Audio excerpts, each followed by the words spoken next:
Huge news. The NDAA merger with Israel has been blocked, but we can't let our guard down.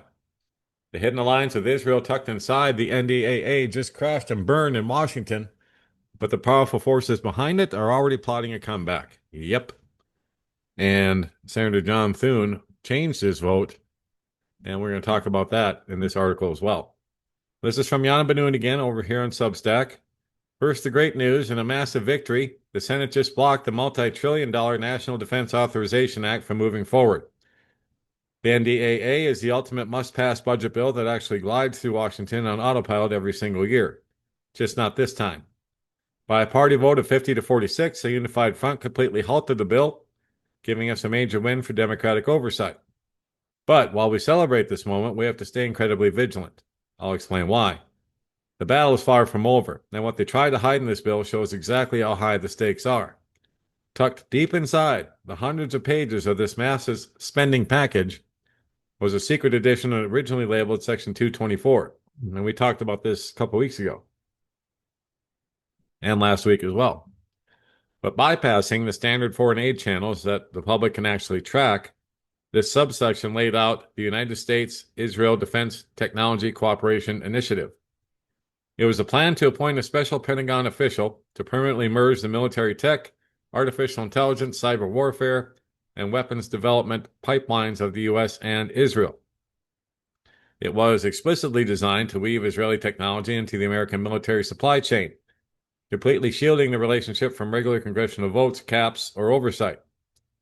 It was a backdoor attempt to bind our defense apparatus together with Israel forever, hiding underneath a routine budget. What followed on the Senate floor was pure Washington theater. On paper, the final tally read 50 to 46, in favor of the Republicans who desperately wanted this bill to pass. To the casual observer, it looked like a victory for the Republicans. But because Senate rules require a 60-vote threshold to beat a filibuster and actually open a bill for debate, the entire trillion-dollar package crashed into a brick wall. Democrats stood completely united to shut it down, furious over the expanding unauthorized war with Iran and refusing to hand over a blank check. Then came the final tactical twist from Republican Senator Majority Leader John Thune. As the clock ran out, Thune strategically switched his own vote from a yes to a no, becoming the lone Republican recorded against his own party's bill. It looked like a shocking betrayal, but it was actually a calculated move to give the bill life support. Under strict Senate rules, only a member who votes on the winning side has the legal right to bring a failed motion back to the floor.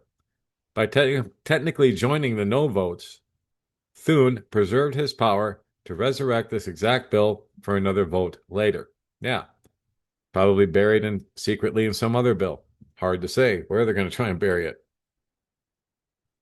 But I don't think they're going to wait till next year.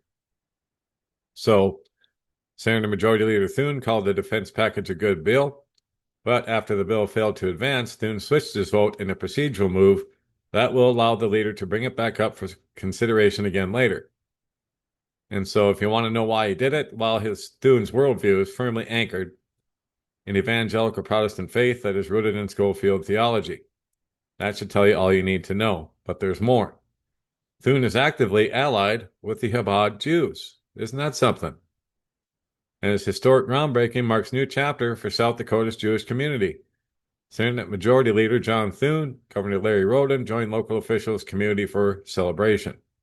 And there you go. He's down with Chabad, who is all about the Noahide laws and bringing about this world court, Noahide court, that they're going to meet on in November. Yeah, those same Chabad Jews. So anyway, complete traitor, complete betrayal, but it doesn't really matter anymore. Jesus Christ is returning soon. So do you think John Thune is America first or Israel first? Make no mistake, this bill is not going away next year, or this year for that matter. We can't imagine for a single second that powerful lobbying forces like AIPAC, Israeli defense contractors, Chabad, and evangelical Protestants allied with Israel, who are fighting for this military merger, are going to pack up and walk away. They'll wait for the dust to settle, they'll rebrand it, and try to slip these exact same provisions into the next legislative cycle. But this showdown proved that when we pay attention and fight back, we can completely freeze the agenda. Yep, at times we can. But you have to wonder, in the back of your mind, if Trump doesn't have some executive order nonsense he's going to try and pull, constitutional or not. Does that really matter to any of them anymore? So don't throw that at me. That's nonsense. So, yeah, constitutional or not, they're going to bring this back up again. And it may come down to, like I said, maybe a new executive order from Trump just ordering the Pentagon to merge with the IDF. He'll say, well, I'm commander in chief. I should be able to do that. He's probably already saying it or been saying it already. Who knows? But nonetheless, this will come back up again. So make no mistake, and you can see who Senator Thune's allied with, and it's not America. He just stands in and votes on Israel's behalf in our Senate. Isn't that something? Well, they all do. They're all beholden to Israel, every single one of them. So I guess that will be it for this particular episode. I just thought I should update you on the, well, this is huge news because this merger with Israel was blocked. That's big news. So good news for now, but like it says, we can't let our guard down. Prayed up and prepped up at all times. God bless, take care. Johnny Storm, Don't Speak News.